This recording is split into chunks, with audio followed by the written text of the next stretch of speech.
नमस्कार दर्शक बंधु पूर्व पक्ष प्रस्तुत देश दर्पण को आपण मानू मु परशुराम दास स्वागत करुच्ची।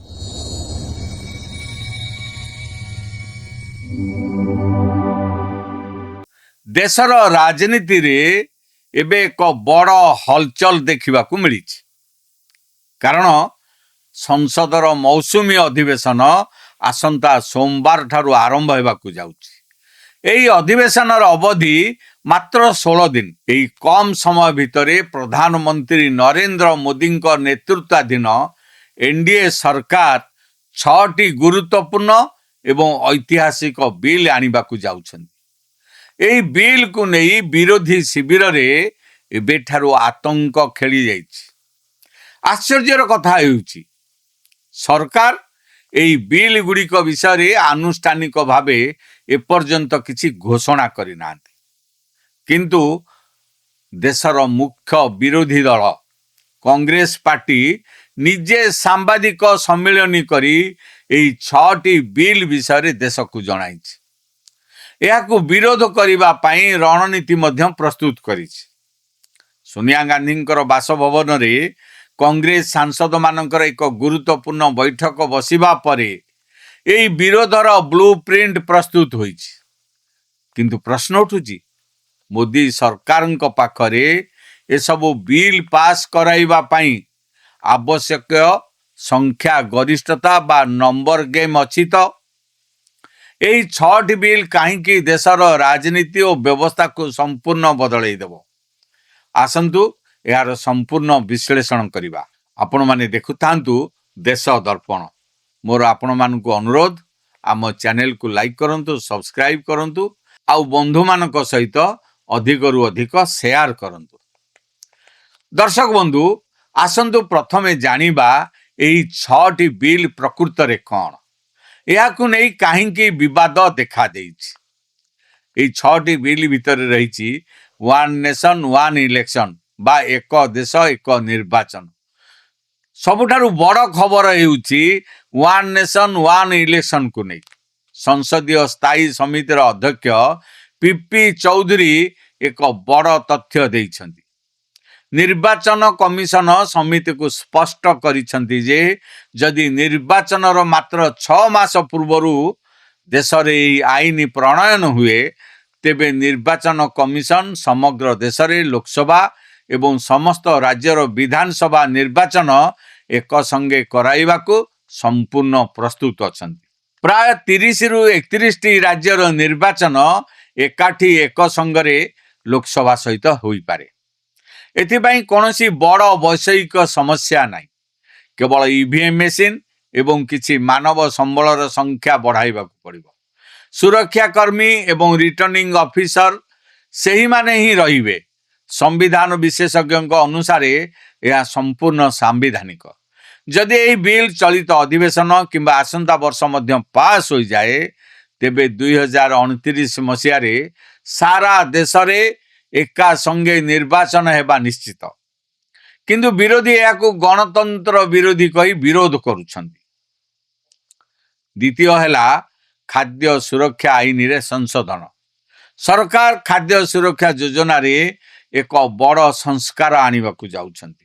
वर्तमानर व्यवस्था अनुसार गोटे परिवार को 35 किलोग्राम मागणा चाउल गहम अटा मिलुछि, जेउथिरे परिवार सदस्य संख्या को गणना करा जाउ नै। फल 2 जणिया परिवार मध्य 35 किलो पाउछन्ति एवं 7 जणिया परिवार मध्य सेतिक पाउछन्ति। एबे सरकार याकू प्रति व्यक्ति व्यवस्था सह जोड़िबाकू जाउछन्ति, अर्थात प्रति व्यक्ति पिछा 7 किलोग्राम राशन मिलिबो, जहा सर्वाधिक 35 किलो पर्यंत सीमित रहिबो। या द्वारा खाद्य शस्यर कलाबजारी एवं अपचय रोका जाई परिबो। किंतु कांग्रेस याकू मध्य विरोध करुछि। दक्षिण भारतर किछि राज्य जे माने जनसंख्या नियंत्रण करिसेंती सेमानकर अभियोग हेउछि जे या द्वारा सेमानक राज्य को कम खाद्य शस्य मिलिबो। सरकारक जुक्ति हेउछि एही योजना राज्य पई नुहे बरं देशर प्रत्येक गरीब नागरिकक पई उद्दिष्ट। तृतीय रे आसुछि विदेशी ପାଣ୍ଠି ସଂଶୋଧନ ବିଲ୍। ବିଦେଶରୁ ଆସୁଥିବା ପାଣ୍ଠି ବା ଚାନ୍ଦା ଉପରେ ସରକାର ନଜର ରଖିବା ପାଇଁ ଏହି ଆଇନକୁ ଅଧିକା କଡ଼ାକଡ଼ି କରୁଛନ୍ତି। ଗୃହମନ୍ତ୍ରୀ ଅମିତ ଶାହା ଏହି ବିଲ୍ ଜରିଆରେ ବିଦେଶୀ ପାଣ୍ଠି ପାଉଥିବା ଏନ୍ଜିଓ ଏବଂ ଟ୍ରଷ୍ଟ ଗୁଡ଼ିକୁ ନିୟନ୍ତ୍ରଣ କରିବା ପାଇଁ ଏକ ସ୍ୱତନ୍ତ୍ର କର୍ତ୍ତୃପକ୍ଷ ଗଠନ କରିବାକୁ ଚାହୁଁଛନ୍ତି। ଅନେକ ସମୟରେ ବିଦେଶରୁ ସାମାଜିକ କାର୍ଯ୍ୟ, ସ୍କୁଲ କିମ୍ବା ମେଡିକାଲ ନାମରେ ଟଙ୍କା ଆସିଥାଏ, କିନ୍ତୁ ଗୁପ୍ତଚର ରିପୋର୍ଟ ଅନୁସାରେ ସେହି ଟଙ୍କାକୁ ଭାରତରେ ବେଆଇନ ଧର୍ମାନ୍ତରୀକରଣ କିମ୍ବା ଦେଶ ବିରୋଧୀ ଆନ୍ଦୋଳନ ପାଇଁ ବ୍ୟବହାର କରାଯାଉଛି। ନିକଟରେ ନେପାଳରେ ହୋଇଥିବା ଆନ୍ଦୋଳନରେ ମଧ୍ୟ ଆମେରିକାରୁ ଆସିଥିବା ଅଜ୍ଞାତ ଫଣ୍ଡିଂର ପ୍ରମାଣ ମିଳିଛି। ଆମେରିକାର କିଛି ସାଂସଦ ମଧ୍ୟ ଏହି ବିଲ୍କୁ ରୋକିବା ପାଇଁ ଭାରତ ଉପରେ କୂଟନୈତିକ ଚାପ ପକାଇବାକୁ ଚେଷ୍ଟା କରିଥିଲେ। ସରକାର ସ୍ପଷ୍ଟ କରିଛନ୍ତି ଯେ ଧର୍ମ ପ୍ରଚାରରେ କୌଣସି ଆପତ୍ତି ନାହିଁ, କିନ୍ତୁ ବିଦେଶୀ ଟଙ୍କାରେ ଧର୍ମାନ୍ତରୀକରଣ କିମ୍ବା ଅଶାନ୍ତି ସୃଷ୍ଟି କରିବାକୁ ଆଦୌ ପ୍ରଶ୍ରୟ ଦିଆଯିବ ନାହିଁ। ଚତୁର୍ଥରେ ହେଉଛି 130ତମ ସମ୍ବିଧାନ ସଂଶୋଧନ ବିଧେୟକ। ଏହି ବିଲ୍କୁ ନେଇ ସବୁଠାରୁ ଅଧିକ ଚର୍ଚ୍ଚା ହେଉଛି। ଏହି ଆଇନ ଅନୁଯାୟୀ ଯଦି କୌଣସି ଜନପ୍ରତିନିଧି, ସେ ପ୍ରଧାନମନ୍ତ୍ରୀ ହୁଅନ୍ତୁ କି ମୁଖ୍ୟମନ୍ତ୍ରୀ, କେନ୍ଦ୍ରମନ୍ତ୍ରୀ ହୁଅନ୍ତୁ କି ରାଜ୍ୟମନ୍ତ୍ରୀ, କୌଣସି ଗମ୍ଭୀର ଅପରାଧିକ ମାମଲାରେ 30 ଦିନରୁ ଅଧିକ ସମୟ ଧରି ପୋଲିସ କିମ୍ବା କୌଣସି କେନ୍ଦ୍ରୀୟ ଏଜେନ୍ସିର ହେଫାଜତରେ ବା ଜେଲରେ ରୁହନ୍ତି, ତେବେ ସେ ନିଜ ପଦରେ ରହିପାରିବେ ନାହିଁ। ସେ ସ୍ୱତଃ ନିଜ ପଦରୁ ନିଲମ୍ବିତ ହୋଇଯିବେ। ଯଦି ପରେ ସେ କୋର୍ଟରୁ ନିର୍ଦ୍ଦୋଷରେ ଖଲାସ ହୁଅନ୍ତି, ତେବେ ପୁଣି ପଦ ଫେରି ପାଇବେ। ଦିଲ୍ଲୀର ପୂର୍ବତନ ମୁଖ୍ୟମନ୍ତ୍ରୀ ଅରବିନ୍ଦ କେଜରିୱାଲ ଜେଲ ଯିବା ପରେ ଜେଲରୁ ସରକାର ଚଳାଇବାକୁ ନେଇ ଯେଉଁ ସାମ୍ବିଧାନିକ ସଂକଟ ଦେଖାଦେଇଥିଲା, ଏହାକୁ ରୋକିବା ପାଇଁ ସରକାର ଏହି ଐତିହାସିକ କଦମ ଉଠାଇଛନ୍ତି। ପଞ୍ଚମ ଏବଂ ଷଷ୍ଠରେ ମହିଳା ସଂରକ୍ଷଣ ତଥା ନିର୍ବାଚନ ମଣ୍ଡଳୀ ପୁନଃ ନିର୍ଦ୍ଧାରଣ ବିଲ୍। ସଂସଦରେ ମହିଳାମାନଙ୍କୁ 33% ସଂରକ୍ଷଣ ଦେବା ଏବଂ ଜନସଂଖ୍ୟା ଆଧାରରେ ନିର୍ବାଚନ ମଣ୍ଡଳୀ ଗୁଡ଼ିକର ସୀମା ପୁନଃ ନିର୍ଦ୍ଧାରଣ କରିବା ପାଇଁ ସରକାର ଏହି ଦୁଇଟି ବିଲ୍ ଆଣୁଛନ୍ତି। ବର୍ତ୍ତମାନ ଦେଶରେ ଅନେକ ଲୋକସଭା ଆସନ ଅଛି ଯେଉଁଠାରେ ଜନସଂଖ୍ୟା 20 ଲକ୍ଷରୁ ଅଧିକ। କିଛି ଆସନ 6ଟି ଜିଲ୍ଲା ପର୍ଯ୍ୟନ୍ତ ବ୍ୟାପିଛି। ଏଭଳି ପରିସ୍ଥିତିରେ ଜଣେ ସାଂସଦଙ୍କ ପାଇଁ ନିଜ ଅଞ୍ଚଳର ବିକାଶ କରିବା କଷ୍ଟକର ହେଉଛି। ତେଣୁ ନିର୍ବାଚନ ମଣ୍ଡଳୀ ପୁନର୍ଗଠନ ସମୟର ଆହ୍ୱାନ। କଂଗ୍ରେସ ଅଭିଯୋଗ କରୁଛି ଯେ ବିଜେପି ନିଜ ରାଜନୈତିକ ଫାଇଦା ପାଇଁ ଏହି ମାନଚିତ୍ର ବଦଳାଉଛି। କିନ୍ତୁ ଏହି ବିଲ୍ ପାଇଁ ବିରୋଧୀ ମେଣ୍ଟର ଅନ୍ୟ ସହଯୋଗୀ ଦଳ ଯେପରିକି ଏନ୍ସିପି ଶରଦ ପାୱାର ଗୋଷ୍ଠୀ, ଡିଏମ୍କେ ଏବଂ ଉଦ୍ଧବ ଠାକରେଙ୍କ ଶିବସେନା ସରକାରଙ୍କୁ ସମର୍ଥନ କରିପାରନ୍ତି, ଯାହା କଂଗ୍ରେସକୁ ଏକାକୀ କରିଦେବ। ପୂର୍ବରୁ ଏହି ବିଲ୍ ବେଳେ ଏନ୍ଡିଏ ପାଖରେ 298 ଭୋଟ ଥିଲା, କିନ୍ତୁ ଏବେ ଯଦି ଟିଏମ୍ସିର ଅଲଗା ହୋଇଥିବା ଗୋଷ୍ଠୀ 20 ଜଣ ସାଂସଦ, ଡିଏମ୍କେର 22 ସାଂସଦ, ଉଦ୍ଧବ ଠାକରେ ଶିବସେନାର ବାକି ଥିବା ସାଂସଦ ଏବଂ ଶରଦ ପାୱାରଙ୍କ ପାଖରେ ଥିବା 8 ସାଂସଦ ସରକାରଙ୍କୁ ସମର୍ଥନ କରନ୍ତି, ତେବେ ଏହି ଆକଳନ 400 ପାର ହୋଇଯିବ। ଏପରିକି ଉଦ୍ଧବ ଗୋଷ୍ଠୀର ମୁଖପାତ୍ର ପ୍ରିୟଙ୍କା ଚତୁର୍ବେଦୀ ମଧ୍ୟ ସୋସିଆଲ ମିଡିଆରେ ପରିସୀମା ନିର୍ଦ୍ଧାରଣ ବିଲ୍ ସପକ୍ଷରେ ନିଜର ବ୍ୟକ୍ତିଗତ ମତ ରଖିଛନ୍ତି।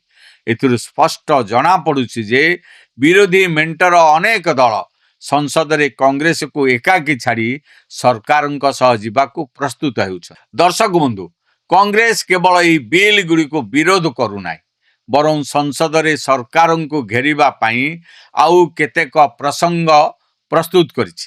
ସେଗୁଡ଼ିକ ହେଲା ରାମ ମନ୍ଦିରର ଚାନ୍ଦା ଚୋରି ଅଭିଯୋଗ, ନୀଟ୍ ପରୀକ୍ଷା ବିପର୍ଯ୍ୟୟ, E20 ପେଟ୍ରୋଲ ନୀତି ଏବଂ ଦୁର୍ବଳ ବୈଦେଶିକ ନୀତି। କିନ୍ତୁ ଆସନ୍ତୁ ଦେଖିବା ଏହି ପ୍ରସଙ୍ଗ ଗୁଡ଼ିକରେ କେତେ ସତ୍ୟତା ଅଛି। ସରକାରଙ୍କ ପାଖରେ ଏହାର କି ଜବାବ ରହିଛି। ପେପର ଲିକ୍ ପ୍ରସଙ୍ଗରେ ଦେଶର ଲକ୍ଷ ଲକ୍ଷ ପରିବାର ପ୍ରଭାବିତ ହୋଇଥିଲେ। ସେତେବେଳେ ମୋଦି ସରକାରଙ୍କ ପାଇଁ ଏହା ଏକ କଠିନ ସମୟ ଥିଲା, କିନ୍ତୁ ସରକାର କୋର୍ସ କରେକ୍ସନ କରିବା ସହ ବାୟୁସେନାର ସାହାଯ୍ୟ ନେଇ ସୁରକ୍ଷିତ ଭାବେ ପୁନଃ ପରୀକ୍ଷା କରାଇଛନ୍ତି। ଫଳାଫଳ ପ୍ରକାଶ କରି ଆଡମିସନ ପ୍ରକ୍ରିୟା ଆରମ୍ଭ ମଧ୍ୟ କରିଛନ୍ତି। ଛାତ୍ରଛାତ୍ରୀମାନେ ଏବେ ଆଗକୁ ବଢ଼ିଗଲେଣି, କିନ୍ତୁ ରାହୁଲ ଗାନ୍ଧୀ ଏବେ ମଧ୍ୟ ଏହାକୁ ନେଇ ଉତ୍ତରାଖଣ୍ଡ ଓ ଡେରାଡୁନରେ ରାଲି କରିବାକୁ ଯୋଜନା କରୁଛନ୍ତି। ସଂସଦରେ ଯଦି କଂଗ୍ରେସ ଏହା ଉଠାଏ, तेबे राजस्थान रे कांग्रेस शासन समय होइथिबा व्यापक पेपर लीक मामला उठाई बीजेपी पालटा आक्रमण कर कांग्रेस अभियोग करिछि जे पेट्रोल रे 20% इथानल मिश्रण जोगु गाड़ीर इंजिन खराब हेउछि। रायपुर एक कंज्यूमर फोरम मध्य एक गाड़ी बदलाइबाकू निर्देश देइछि, किंतु केंद्र मंत्री नितिन गडकरी निकट में स्पष्ट करिसेंति जे मारुति सुजुकी परी बड़ कंपनी जहार बजार रे 40% शेयर अछि सेमानंक पाखरे इथानल जोगु इंजिन खराब हेबार गोटे भी मामला आसी नाही। जदि प्रकृत रे गाड़ी खराब हेउथांता तेबे ऑटोमोबाइल शिल्प बंद हो जाइथांता, बीमा कंपनी गुड़िक गाड़ीर इंश्योरेंस देबा बंद कर देइथांते। तेणु यह केवल सोशल मीडिया रो एक आधारहीन प्रसंग बोली मन हेउ। यूक्रेन किंबा इस्राएल ईरान युद्ध समय सारा विश्व रे तेल एवं गैस रो हाहाकार पड़ितला, किंतु भारत रे मोदी सरकार कूटनीति जोगु कौनसी समस्या देखा दे ना। तेणु वैदेशिक नीति को नहीं सरकार बैकफुट रे नांती, बरं छाती फुलई विरोधी समस्त प्रश्नर उत्तर देवाको प्रस्तुत अछंती। दर्शक बंधु, यही मौसुमी अधिवेशन रे संसदर चित्र संपूर्ण बदलिबाकू जाउछि। केवल आसन अदल बदल होई नाही, बरं विरोधी मेंट भितर मध्य फाट स्पष्ट देखा जाउछि। ममता बानार्जी टीएमसी रे अनेक सांसद इस्तफा दे सारलेनी। आगो को आहुरी सांसद एनडीए शिविर को आसी पारंती। टीएमसी एबे संसद रे एक क्षुद्र दल रे परिणत हेबाकू जाउछि। 21 जुलाई शहीद दिवस जोगु सेमानकर अधिकांश सांसद प्रथम किछि दिन संसद रे मध्य रहिबे नाही। राजनैतिक समीक्षकक अनुसार कांग्रेस जो सब प्रसंग नहीं आसुछि सेथिरे जनसाधारण को आकर्षित कला भली कोनोसी दम नाही। अपर पक्षरे सरकार आणुथिबा 6टी बिल सीधा सड़क देशर विकास एवं व्यवस्थार संस्कार सह जड़ित। तेणु आगामी 20 दिन देशर राजनीति पाई अत्यंत व्यस्तबहुल एवं गुरुत्वपूर्ण हेबाकू जाउछि। कांग्रेस सरकार को घेरिबा को चेष्टा करी निजे ही अलगा होई जिबार संभावना अधिक रहिछि। आपणकर मत कौन? One nation one election, jail थिबा नेतांको पद खारज आईनी देश पाई केते जरूरी? आमको कमेंट करी निश्चय जणांतु। वीडियोटी भल लागितिले लाइक करंतु, बंधु मानक सहित अधिक शेयर करंतु। आम चैनल पूर्वपक्ष प्रस्तुत विश्व चक्रव्यूह, देश दर्पण और मैदान को सब्सक्राइब करने पे भूलंतु नहीं। आज एतिकी, पुणी देखा आगामी अध्याय रे। रहूची, नमस्कार। मन कहूछि किछि नुआ करिबा पई, हेले पाखरे संबळ नाही। तेबे व्यस्त होंतु नाही। मधुलिका एंटरप्राइजेस एबे बुझिबो आपणक मन कथा। क्षुद्र शिल्प ठारू नै मध्यम शिल्प पई सुलभ मूल्य रे जोगाई देबो समस्त प्रकार मेसिन और रॉ मटेरियल, जहाकु नै आपण सहज आरंभ करि परिबे नुआ एक व्यवसाय। अधिक जानिबा पई आज ही कॉल करंतु।